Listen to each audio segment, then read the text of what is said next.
Bonjour Martine. Bonjour Michel.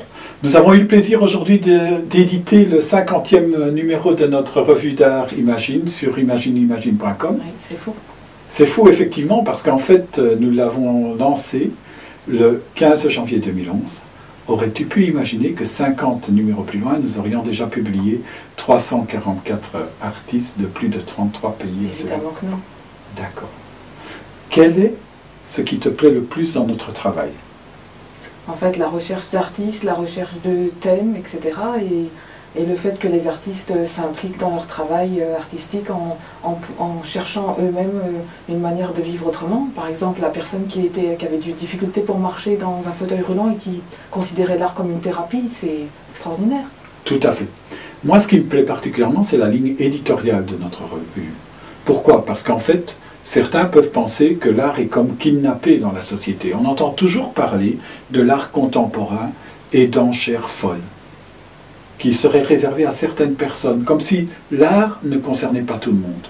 Or, il est pratiqué partout, dans chaque pays, par des milliers d'artistes de qualité, qui font des recherches et qui peuvent plaire aussi bien d'un point de vue esthétique que pour des raisons très personnelles. Et on voit donc une continuité par rapport à l'histoire de l'art, parce que dans l'histoire aussi, c'était une pratique certaine. Il y avait à la fois des artistes qui pouvaient être considérés comme ambassadeurs, et puis d'autres qui n'ont été redécouverts que bien plus tard. Justement, en parlant d'histoire, on a publié, je me rappelle, on a publié un numéro d'Imagine Revue d'Art qui s'appelait Le Roman, le numéro 35, qui a été publié en novembre 2013. Et le roman, ça évoque plein de choses dans l'histoire. La bibliothèque, les écrivains, la vie de tous les jours, etc. Tout à fait, mais aussi l'architecture, un style, un choix. Et finalement, n'est-ce pas cela l'art? Parce que finalement, on s'aperçoit aussi que l'art, finalement, c'est une pratique bien plus que sociale, c'est une activité. Et pendant ce temps-là, il y a d'autres phénomènes qui ne sont pas générés.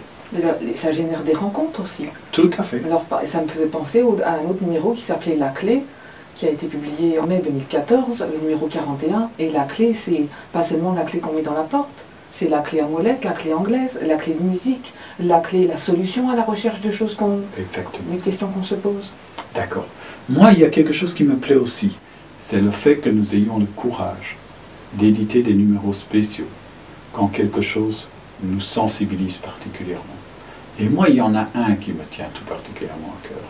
C'est un numéro qui touche la question féminine. Et c'était ce numéro spécial contre l'excision. Et ce que j'ai remarqué, c'est qu'en fait, ce numéro, même le continent africain nous a demandé de le mettre à disposition encore plus facilement qu'il ne l'était sur imagineimagine.com. À tel point qu'on a fait un exemplaire basse définition.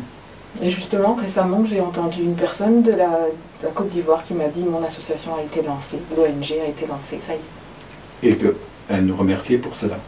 C'est quelque chose qu'on ne pouvait pas imaginer. Exactement. En fait, je t'avoue quand même que j'en avais l'espoir. Et moi, je dois te dire qu'une société, une agence de communication, c'est aussi ça. Et c'est un des buts de notre société. Servir ses clients, mais aussi aller plus loin. Très bien, moi je suis d'accord avec toi. Merci à toi pour cette petite explication. Merci Michel.